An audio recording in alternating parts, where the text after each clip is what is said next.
செய்திக்கு ஆதாரமாக மார்க் எழுதின நற்செய்தி நூல் 4ஆம் அதிகாரம் வசனங்கள் 35 முதல் 41 வசனங்கள் முடிய.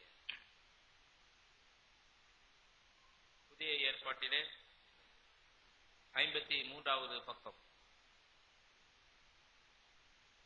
மார்க் எழுதின சுவிசேஷம் 4ஆம் அதிகாரம் வசனங்கள் 35 முதல் 41 முடிய. அன்று சாயங்காலத்தில் அவர் அவர்களை நோக்கி, அக்கரைக்கு போவோம் வாருங்கள் என்றார். அவர்கள் ஜனங்களை அனுப்பிவிட்டு அவர் படவில் இருந்தபடியே அவரை கொண்டு போனார்கள். வேறே படவுகளும் அவரோட கூட இருந்தது. அப்பொழுது பலத்த சுழல் காற்று உண்டாகி படவு நிரம்பத்தக்கதாக அலைகள் அதன் மேல் மோதிற்று. கப்பலின் பின்னணியத்தில் அவர் தலையணையை வைத்து நித்திரையாயிருந்தார். அவர்கள் அவரை எழுப்பி, போதகரே, நாங்கள் மடிந்து போகிறது, உமக்கு கவலை இல்லையா என்றார்கள். அவர் எழுந்து காற்றை அதட்டி கடலை பார்த்து, இறையாதே, அமைதலாயிரு என்றார். அப்பொழுது காற்று நின்று போய் மிகுந்த அமைதல் உண்டாயிற்று. அவர் அவர்களை நோக்கி, ஏன் இப்படி பயப்பட்டீர்கள்? ஏன் உங்களுக்கு விசுவாசம் இல்லாமற் போயிற்று என்றார். அவர்கள் மிகவும் பயந்து, இவர் யாரோ, காற்றும் கடலும் இவருக்கு கீழ்ப்படுகிறதே என்று ஒருவரோடொருவர் சொல்லிக் கொண்டார்கள் என்பதே. இந்த வாசிக்க கேட்ட இந்த பகுதியை நாம் பார்க்கின்ற பொழுது அநேக நேரங்களிலே நம்முடைய தனிப்பட்ட வாழ்க்கையில நன்றாக இந்த பகுதிகளை நாம் தியானம் செய்திருக்க முடியும்.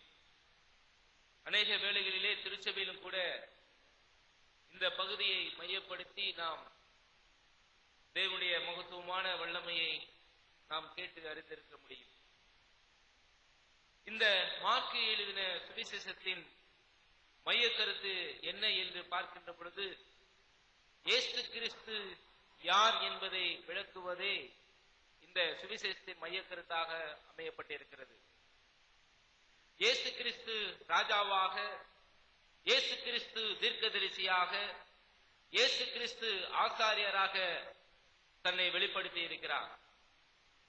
அதை இந்த ஆசிரியனாகிய இந்த மார்க்கு தன்னுடைய ஒவ்வொரு பகுதியிலும் கூட அவர் யார் என்பதையும், அவர் ராஜாவாக, தீர்க்கதரிசியாக, ஆசாரியராக எப்படி செயல்படுத்துகிறார் என்பதையும், அவர் எவ்வளவு வல்லமை நிறைந்த கடவுளாக, எவ்வளவு ஒரு தீர்க்கதரிசியாக இருந்து தன்னுடைய அதிகாரமுள்ள வார்த்தையினாலே அநேகருடைய இருதயங்களே செயல்படுகிறார் என்பதையும் கூட இந்த சுவிசேஷனாகிய மார்க்கு ஒவ்வொரு பகுதியிலும் கூட விளக்கி இருப்பதை நாம் பார்க்க முடியும்.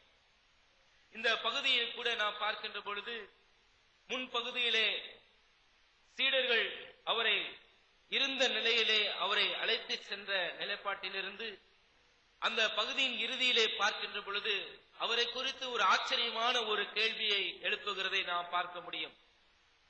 போதகரே என்று அழைத்த அந்த சீடர்கள், இவர் யாரோ, காற்றும் கடலும் இவருக்கு கீழ்ப்படிந்து அடங்குகிறது என்று ஒருவரொருவர் சொல்லிக் கொள்ளும் அளவிற்கு அவருடைய வல்லமையும் அவருடைய மகிமையும் அந்த இடத்திலே அவர்கள் விளங்கி இருப்பதை நாம் உணர்ந்து பார்க்க முடியும். அது மாத்திரமல்ல, இந்த பகுதியிலே நாம் பார்க்கின்ற பொழுது ஆண்டவராய் இயேசு கிறிஸ்து தான் படைத்த அந்த கடலை பார்த்து, இறையாதே, அமைதலாயிரு என்று சொல்லி அதற்றுகின்ற ஒரு நிலைப்பாட்டை இந்த இடத்திலே பார்க்கிறோம்.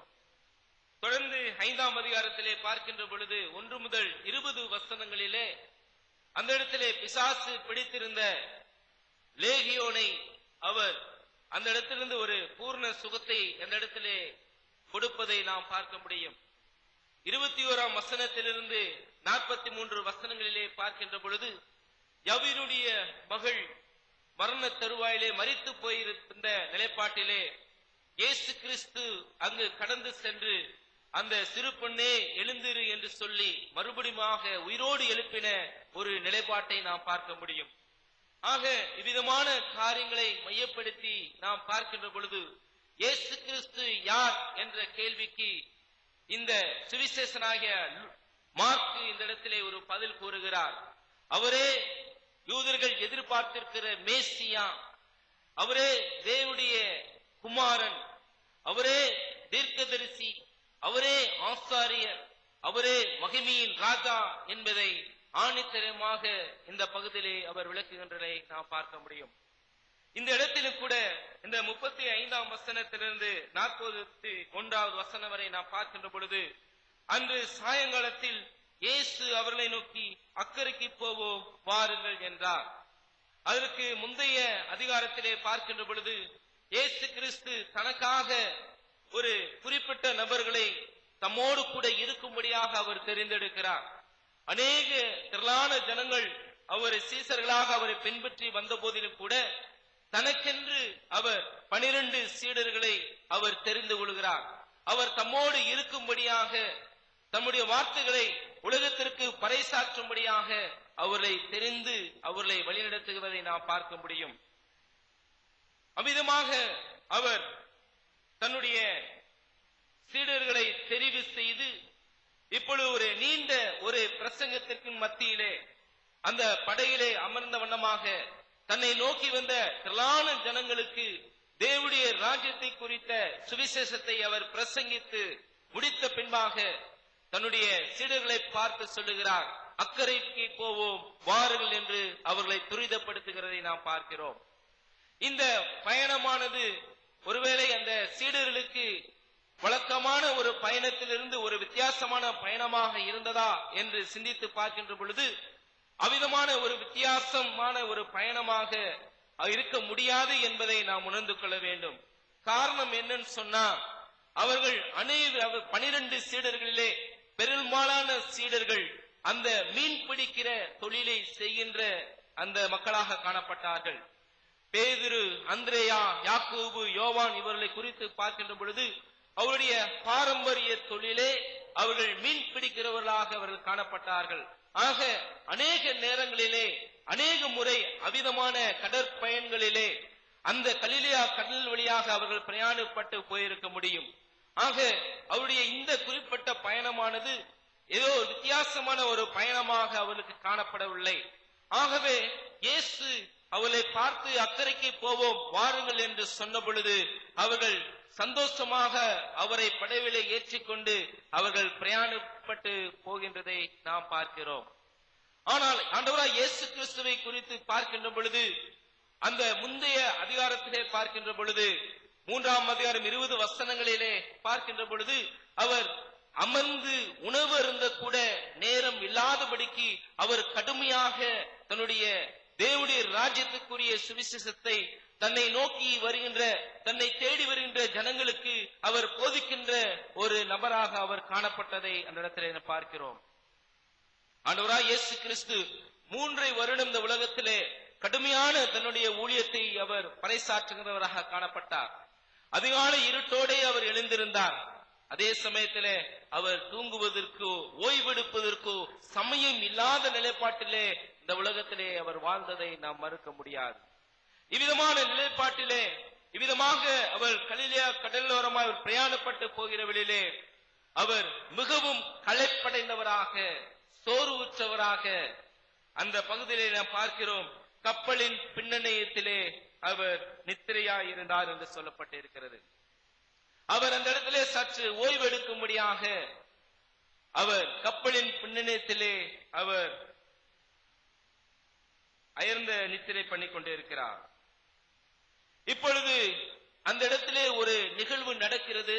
என்ன என்று பார்க்கின்ற பொழுது யாருமே எதிர்பார்க்காத ஒரு நிலைப்பாட்டிலே அந்த சீடர்களுக்கு கூட இப்படிப்பட்ட ஒரு பலத்த சுழல் காற்று ஏற்படும் என்று நினைப்பதற்கு கூட இடமில்லாதபடிக்கு ஒரு பெரிய ஒரு சுழல் காற்றை சந்திக்கிறார்கள்.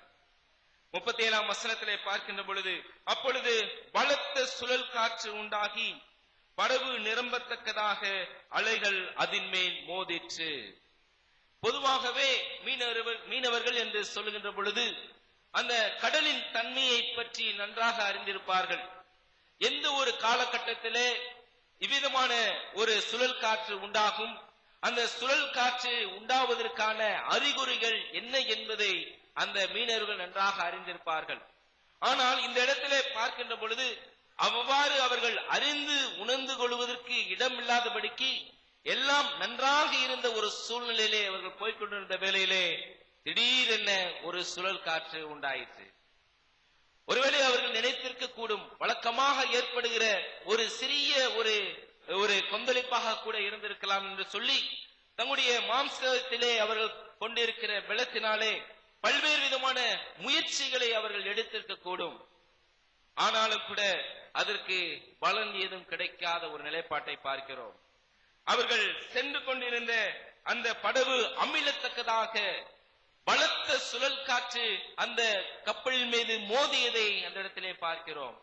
ஆனால் எல்லாவற்றையும் அறிந்த நம்முடைய ஆண்டவராய் இயேசு கிறிஸ்து, சகலவற்றையும் அறிந்த நம்முடைய ஆண்டவராய் இயேசு கிறிஸ்து அவர் நித்திரையாக இருக்கிறார்.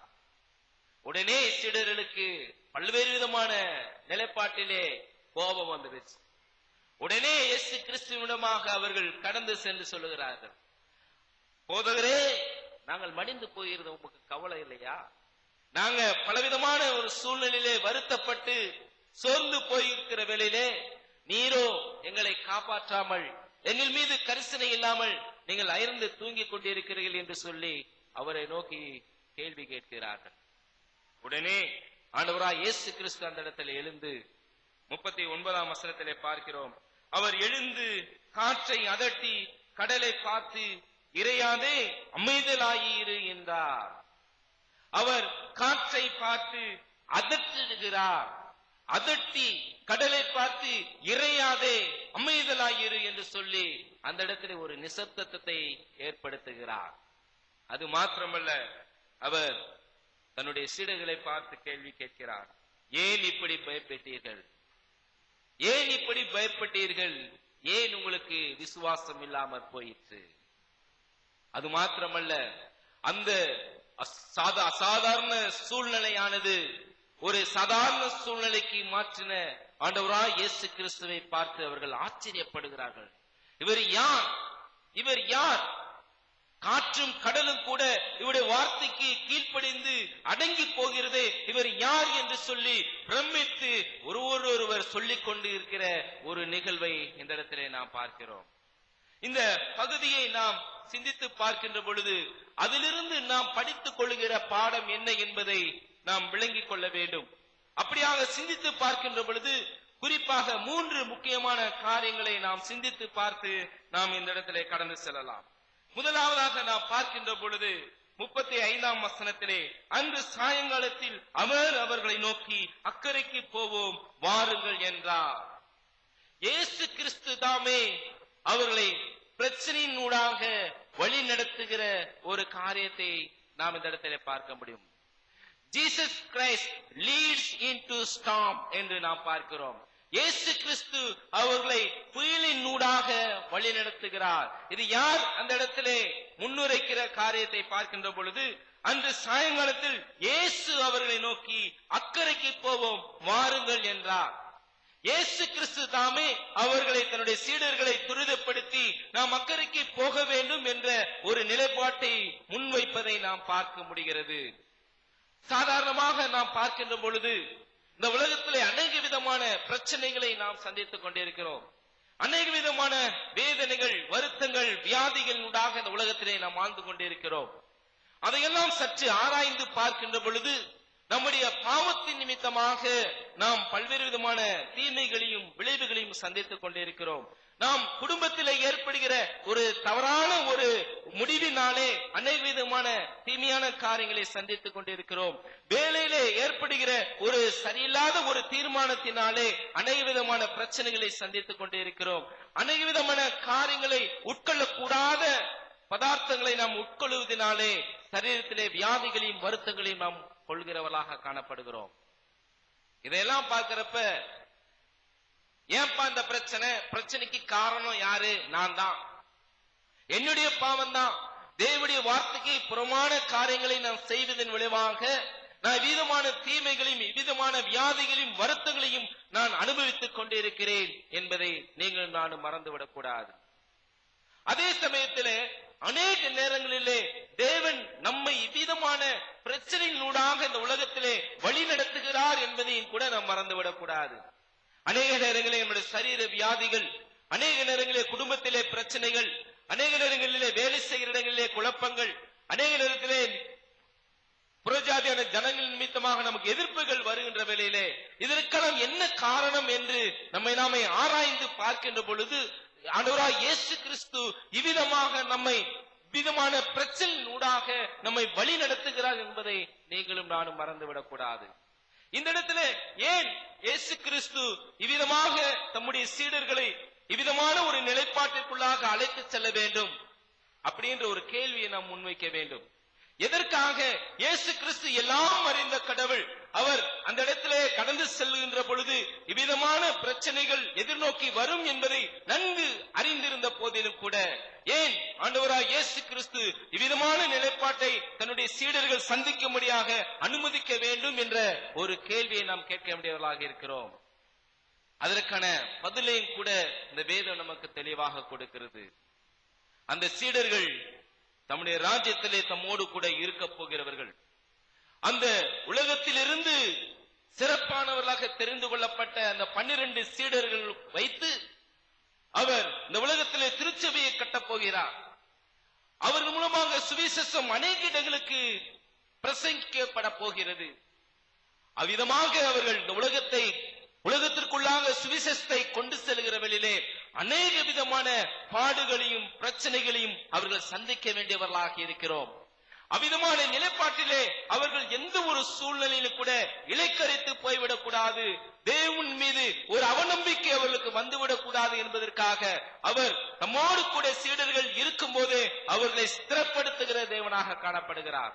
இவ்விதமான பிரச்சனையிலே நான் உங்களோடு கூட இருக்கிறேன், கலங்காதே திகையாதே என்று அவர்களுக்கு முன்னுரைக்கிற தேவனாக அவர் காணப்படுகிறார். பிரச்சனையினூடாக வழி நடத்துகிறவர்.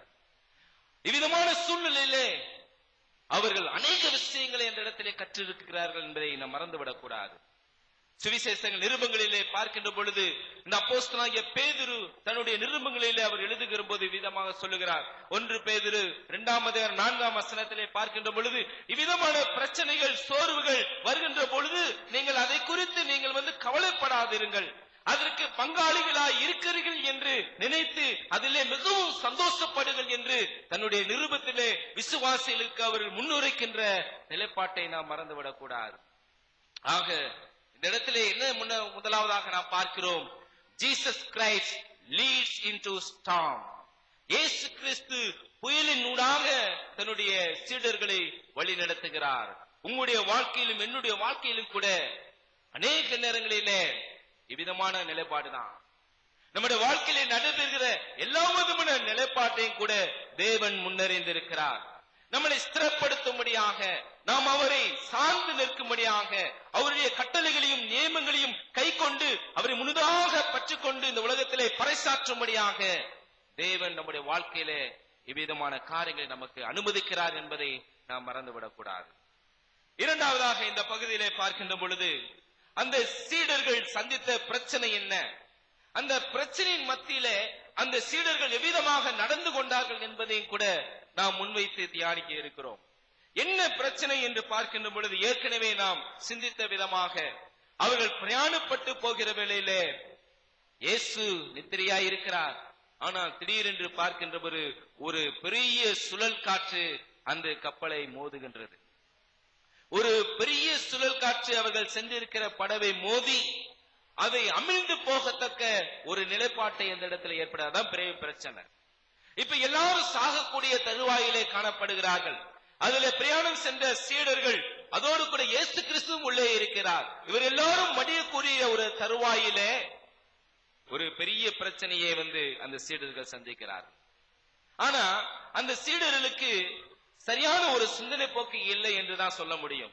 ஏன்னா தான் மட்டும் அந்த இடத்துல மடிந்து போவது கிடையாது, தன்னோடு கூட இயேசு கிறிஸ்துவும் கூட பிரயாணப்பட்டு வருகிறார், அவரும் சேர்ந்து நம்மோடு கூட மடிய போகிறார் என்ற உணர்வை இல்லாதவர்களாக அவர்கள் தேவனிடம் முறையிடுகிறதை அந்த இடத்துல பார்க்கிறோம். அவர்கள் என்ன விதமான ஒரு கேள்வியை முன்வைக்கிறார்கள் என்று பார்க்கின்ற பொழுது அந்த இடத்திலே பார்க்கிறோம்.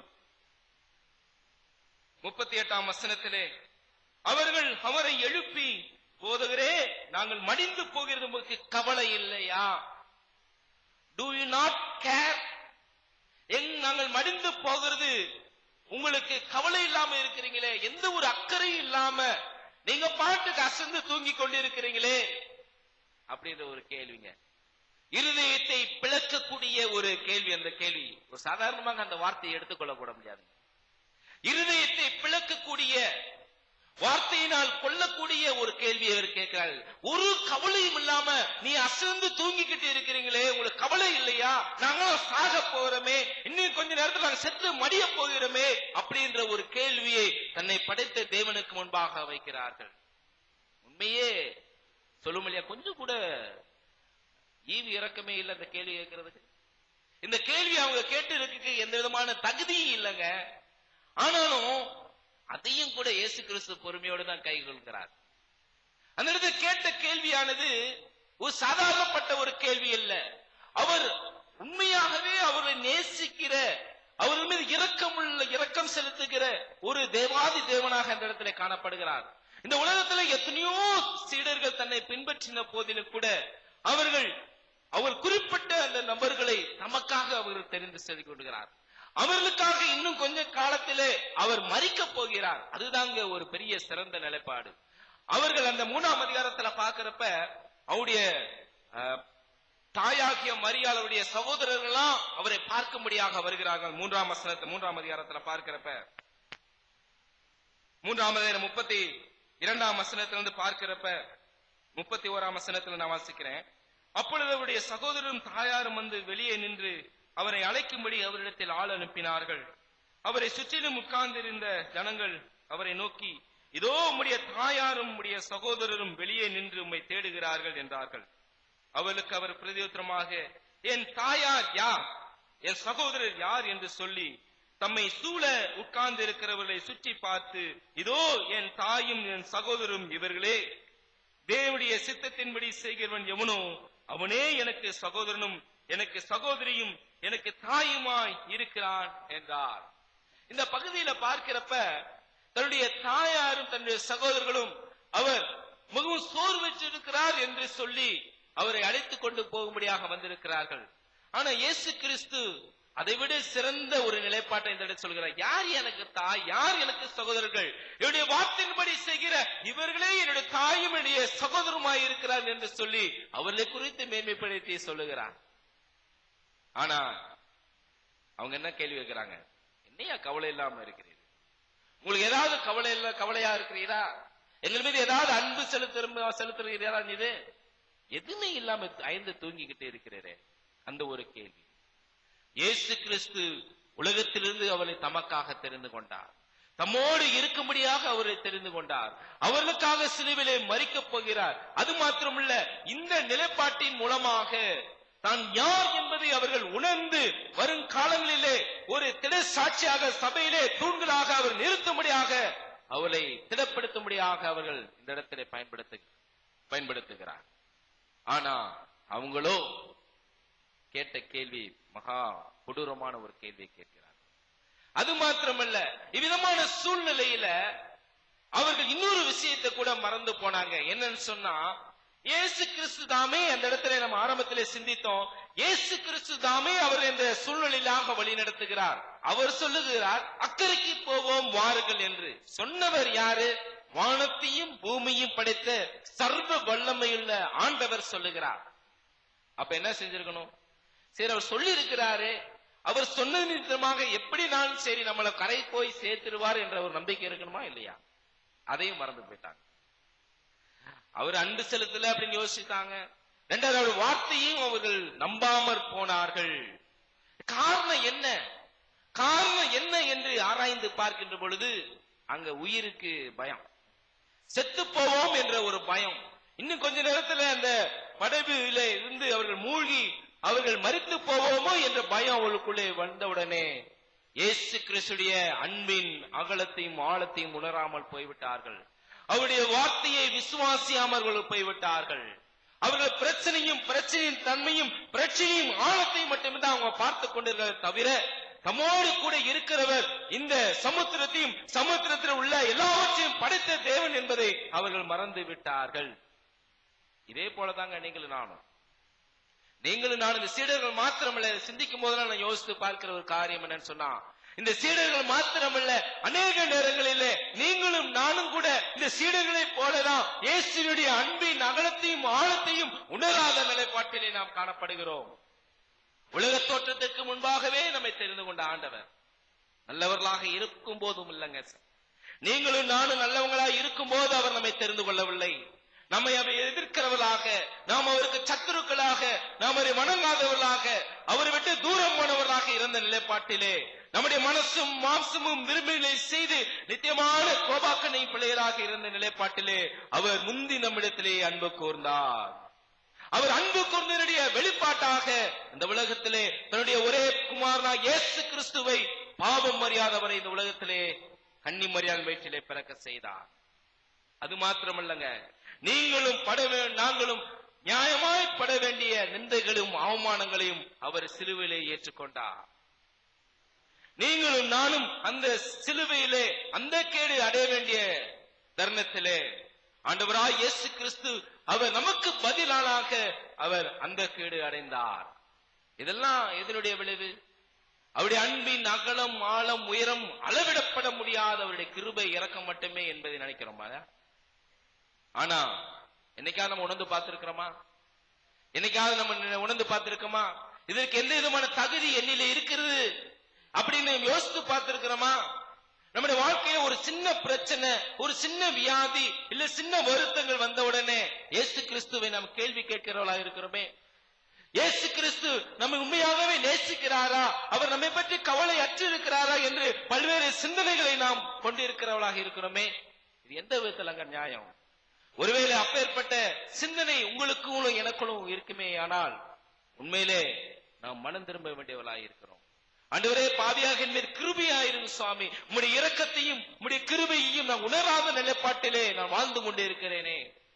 எனவே அப்படி சொல்லுதுங்க, நான் சொல்லல. இப்படி எல்லாம் கடைசி நாட்களே அநேக தற்பரியராக இருப்பார்கள், அநேக விசுவாசத்தை விட்டு வழியும் போகிற ஒரு சூழ்நிலை காணப்படும் என்று வேதம் நமக்கு தெளிவாக குறிப்பிடுகிறது. ஏன்னா அந்த உலகத்தில் இருக்கிற பிரச்சனைகள், பாவ போராட்டங்கள் நம்மை நெருக்கும் பொழுது கூட அநேகர் இப்படியாக தன்னுடைய விசுவாசிகளோ என்று சோதித்து பார்க்கிற அளவுக்கு விசுவாசத்தை விட்டு வழிவு போகிற ஒரு சூழ்நிலை ஏற்படுங்க. ஒருவேளை எதிர்காலத்துல அறிவிப்புல கேட்ட மாத்திரத்துல அநேக விதமான பிரச்சனைகள் நம்முடைய தனிப்பட்ட வாழ்க்கையிலே, குடும்ப வாழ்க்கையிலே, திருச்சபையில எதிர்நோக்கி வருகின்ற பொழுது நாம் எவ்விதமாக ஒரு விசுவாச வீரர்களாக நிலைத்து நிற்கிறோம் என்பது அன்னைக்குதான் தெரியும். அப்பேற்பட்ட பிரச்சனை சீக்கிரமாக நம்ம தனிப்பட்ட வாழ்க்கையில, குடும்பத்திலே, திருச்சபையில நம்ம சந்திக்க இருக்கிறோம். அப்பேற்பட்ட நிலைப்பாட்டிலே நீங்களும் நானும் எவ்விதமாக நடந்து கொள்ள போகிறோம்? இந்த பகுதி அழகாக நமக்கு விளக்கம் அளிக்கிறது. இயேசு கிறிஸ்து அவர்களை அந்த சூழ்நிலையாக வழிநடத்தினுடைய பிரதான நோக்கம் என்னன்னு சொன்னா, நம்மை முழுமையாக சார்ந்து கொள்ள வேண்டும் என்பதற்காக. ஆனா அவங்களோ உணராமல் போனார்கள். கடைசியாக இந்த பகுதியிலே பார்க்கின்ற பொழுது அவருடைய மகிமையை அவர்கள் கண்டதை இந்த இடத்திலே நாம் பார்க்கிறோம். அவருடைய மகிமையை அவர்கள் பார்த்தார்கள். என்ன அந்த மகிமை அப்படின்னு பார்க்கிறப்ப 39ஆம் வசனத்துல இவ்விதமாக சீடர்கள் அவரிடத்திலே கேள்வி கேட்டவுடனே ஆண்டவராய் இயேசு கிறிஸ்து எழுந்து காற்றை அதட்டுகிறார். காற்றை பார்த்து அதட்டுகிறார். ஒரு சில இடங்களில் தான் அவர் கடுமையாக அதை அதட்டின ஒரு நிலைப்பாட்டை நம்ம பார்க்க முடியும். 1ஆம் அதிகாரத்துல நம்ம பார்க்கின்ற பொழுது பிசாசு பிடித்திருந்த ஒரு மனிதனை பார்த்து அந்த பிசாசு அவனை விட்டு நீங்கும்படியாக அதை அதட்டுகிற ஒரு நிலைப்பாட்டை பார்க்கிறோம். இதே மார்க்கு சுவிசேஷத்திலே பல்வேறு இடங்களிலே பார்க்கின்ற பொழுது எப்பொழுதெல்லாம் பிசாசு ஒரு மனிதனை பிடித்து இருக்கிறதோ அப்பொழுதுதான் அந்த பிசாசை பார்த்து அதை அதட்டுகின்ற ஒரு நிலைப்பாட்டை அந்த இடத்துல பார்க்கிறோம். காற்றை அதட்டி கடலை பார்த்து இறையாதே அமைதலாயிரு என்றார். அவருடைய வார்த்தை எவ்வளவு வல்லமை நிறைஞ்ச ஒரு வார்த்தை தெரியுமா? ஆதிகாமத்துல பார்க்கிறப்ப இதே வார்த்தையினால வெளிச்சம் உண்டாக கடவுது அப்படின்னு சொன்னார். அப்படியே வெளிச்சம் உண்டாகிருச்சு. நம்முடைய வார்த்தையினால இந்த உலகத்தில் இருக்கிற மச்சங்கள் எல்லாம் திரளாய் பிறப்பிக்க கடவுது என்று சொன்னார். எல்லாமே திரளா பிறப்பிட்டு, அதுல எந்தவித குறைபாடுகள் இல்ல. சமுத்திரம் எல்லாம் உண்டாக கடவுள் சொன்ன சமுத்திரம் எல்லாம் உண்டாயிடுச்சு. ஆகாயவரி உண்டாக கடவுது என்று சொன்னார், ஆகாயவரி உண்டாயிடுச்சு. தான் படைத்த ஒவ்வொன்றின் மீதும் அவர் அதிகாரமுடைய தேவனாக இருக்கிறார். அந்த அதிகாரத்தை இந்த இடத்துல பார்க்கிறப்ப, அந்த கடலை அவர் படைத்த தேவன் அந்த கடலை பார்த்து சொல்லுகிறார், இறையாத அமைதலாயிரு. ஒரு அதட்டுனோடனே அது அப்படியே ஒரு நிசப்தம். அந்த எவ்வளவு குமரி கொண்டிருச்சதோ அந்த கடல்ல ஒரு அமைதல் உண்டான ஒரு நிலைப்பாட்டை நம்ம பார்க்கிறோம். கர்த்தருடைய வார்த்தை வேதம் சொல்லுகிறது, பெண்மானை ஈனச் செய்யும் அப்படின்னு சொல்லுது. கர்த்தருடைய வார்த்தை கேதுரு மரங்களை முறிக்கும் என்று சொல்லப்பட்டு இருக்கிறது. கர்த்தருடைய வார்த்தைக்கு பர்வதங்கள்லாம் அதிரும் என்று சொல்லப்பட்டு இருக்கிறது. கர்த்தருடைய வார்த்தை ஒரு பாவியான ஜனங்களுடைய ஆத்துமாவை உயிர்ப்பிக்கும் என்று வேதம் சொல்லுகிறது. கர்த்தருடைய வார்த்தை ஒரு வெறுமையாய் போகாதுங்க. ஒருவேளை இந்த இடத்துல பிரசங்கிக்கப்படுகிற வார்த்தை அது தேவனுடைய வார்த்தையா இருக்கப்படுற பட்சத்துல அது ஒவ்வொருடைய ஆத்துமாவை உயிர்ப்பிக்கிற வார்த்தையாக அது காணப்படுகிறது. கர்த்தருடைய வார்த்தை ஒருபோது வெறுமையாய் திரும்புவதில்லை என்று பார்க்கிறோம். இந்த இடத்துல பார்க்கிறோம், அவர் இறையாதே அமைதலாயிரு என்று சொன்ன உடனே அந்த கடல் அதற்கு அவருடைய வார்த்தைக்கு கீழ்ப்படிந்ததை நாம் பார்க்கிறோம். இப்ப இதையெல்லாம் பார்த்த மாத்திரத்துல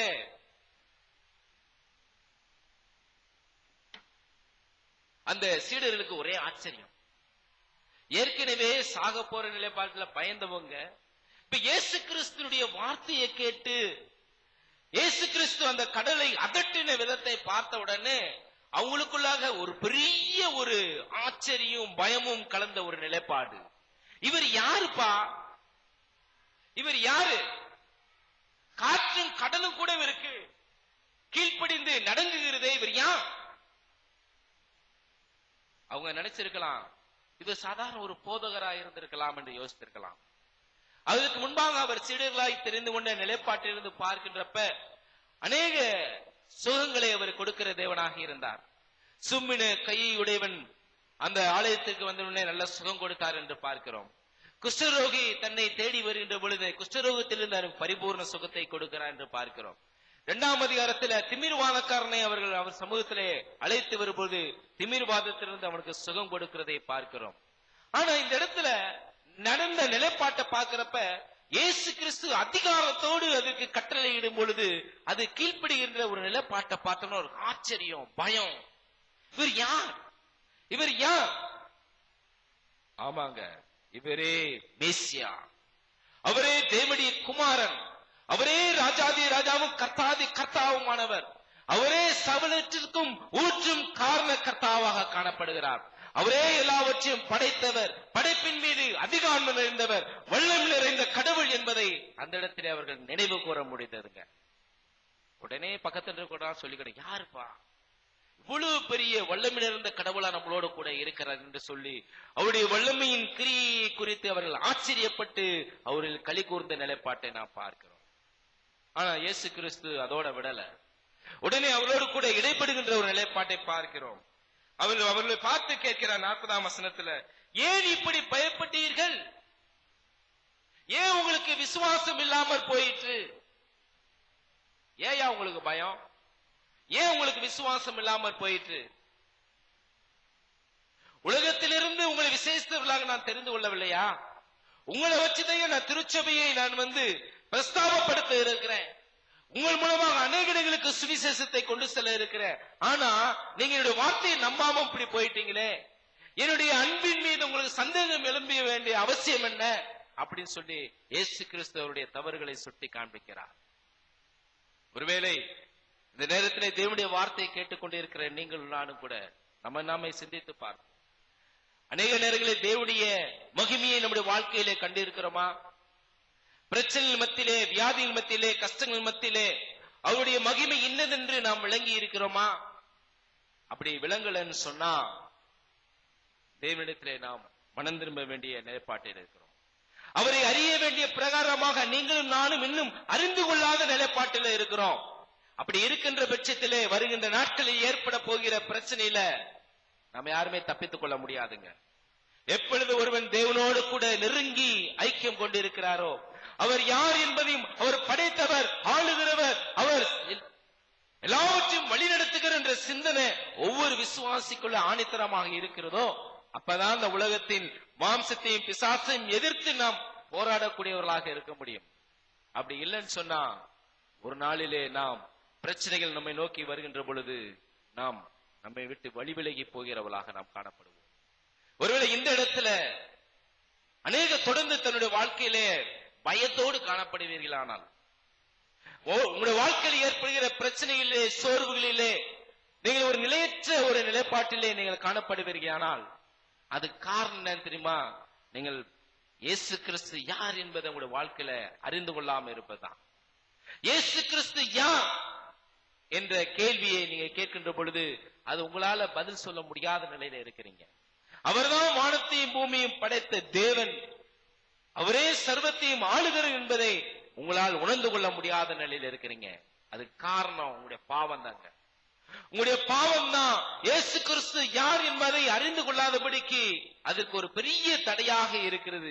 நீங்க எப்ப உங்களுடைய பாவத்திலிருந்து மனம் திரும்பி இயேசு கிறிஸ்துவை இரட்சகராக நீங்கள் அறிந்து கொள்கிறீர்களோ, அப்பொழுது அவருடைய மகிமையின் சிங்காசனத்தையும் கூட உங்களால் உணர்ந்து கொள்ள முடியும். அவர் உங்களால் உங்களை காப்பாற்றுகிறவர், உங்களை வழி நடத்துகிறவர், எல்லா கட்டுகளிலும் அவர் போதுமானவராக இருக்கிறார் என்பதை அப்பதாங்க நீங்க உணர்ந்து கொள்ள முடியும்.